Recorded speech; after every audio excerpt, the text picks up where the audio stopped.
Oh, give me the strength of the lion, the wisdom of Reynard the fox, and then I'll hurl troops at the Germans and give them the hardest of knocks.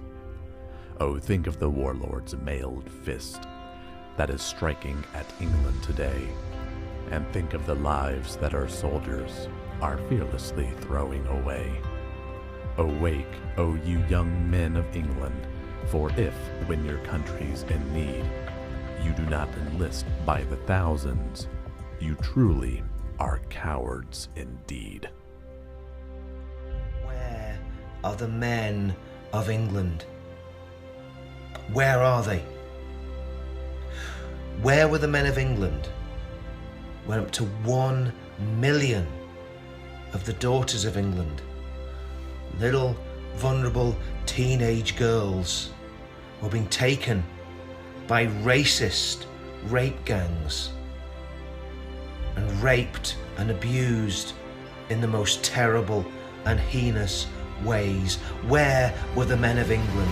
Where were the men in the media? Where were the human rights lawyers? Where were the people shouting about equality? Where were you? Where were the women's rights activists? Where were the police? Where were the journalists? Where were the social workers? Where were the hard men of England? Where were they when this was going on year after year after year since the 1980s? The racist rape of the daughters of England, up to 1 million of them, has been going on. Men of England, and I say this as an Englishman, where were you? Where were the men of England after the Ariana Grande slaughter of the innocents? When little Safi Rose was killed, along with all those other girls, and we're not going to even describe the injuries that were inflicted by that evil, wicked, jihadist suicide bomber. Where were the men of England? Getting bumblebee tattoos on their buttocks and making heart shapes with their hands. Men of England, where were you? And I say this as a proud Englishman. Where were the men of England when, after the greatest democratic exercise in history, it became obvious that the establishment were going to betray us, were going to sell us out to the European Union, to a foreign power? Where were the men of England? 500,000 people turned out on the streets of London, many of them Englishmen, wearing their sandals, their woolly jumpers, and their silly European Union flags. What were they turning out for? Were they turning out to protect this great nation that their fathers and their forefathers fought for as they wrapped themselves in a foreign flag?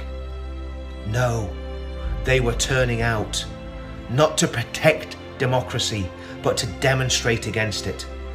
Where are the men of England among the political classes that are traitors to this country, and traitors to democracy, and traitors to the people of this country?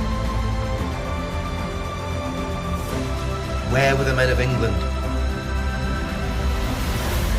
when veterans, who were the real men of England, veterans who were true Englishmen, who would have given their life for this country, when veterans are getting their doors knocked early in the morning by police officers to investigate them over alleged crimes that took place literally a lifetime ago?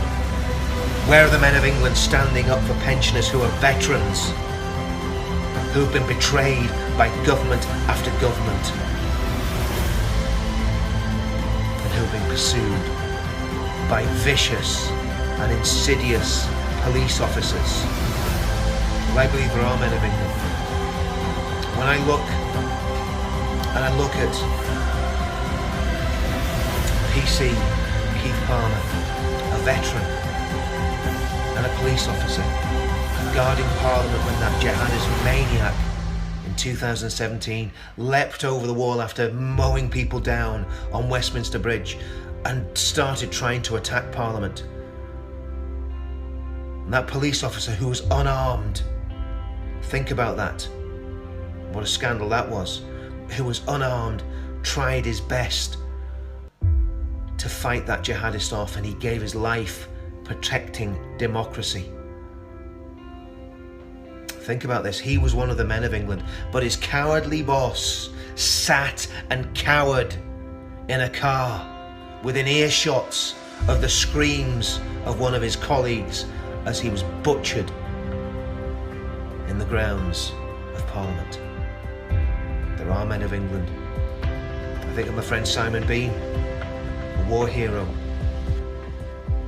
who fought jihadists in foreign lands.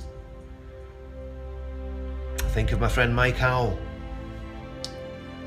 who gave all his life to service in the military, in the police force. True patriot. We think of all those who truly love this country and are doing their best to turn things round. But the men of England, the true men of England, are sadly now a minority. That needs to change. My challenge to the men of England is this. If you're watching this video, get off your sofa. Get out from behind the computer screen. Get out from watching TV. Get out from under your wife's feet. And stand for the country you claim to love. Stand for it. Fight for it. And protect it. My call today is to the men of England. Today is the day to stand up. And over the next week there are going to be events in London. There's going to be events at the weekend for the veterans. And then later on the week we've got a trial of a true Englishman. A man that's been persecuted because he's taken a stand for this country and he's taken a stand for what is right. So those two events, if you can get to one or both of them, please do.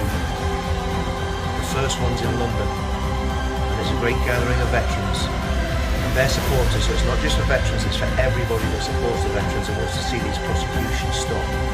If you can get to London at the weekend, get to London.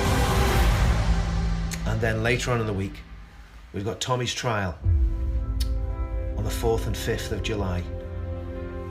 Independence Day, eh? There's not much independence or freedom in this country anymore. Men of England, I challenge you to get up and start fighting for our freedoms.